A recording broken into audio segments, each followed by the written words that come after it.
Hello everyone, today we are going to see the FTIR, that is Fourier Transform Infrared Spectroscopy. It is also known as FTIR analysis.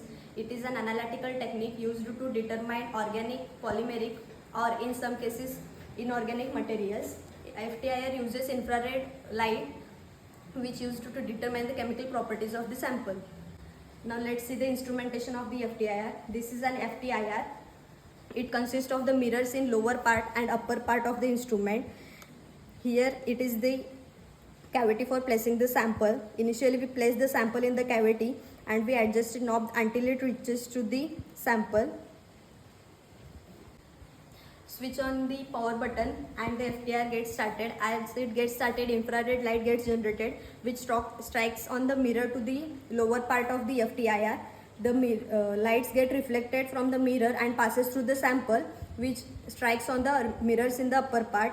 The rays passed from the sample gets reflected again from the mirrors in the upper part to the detector. The detector detects the light and the graph is plotted on the screen which of different wavelengths which determines the chemical properties of the sample.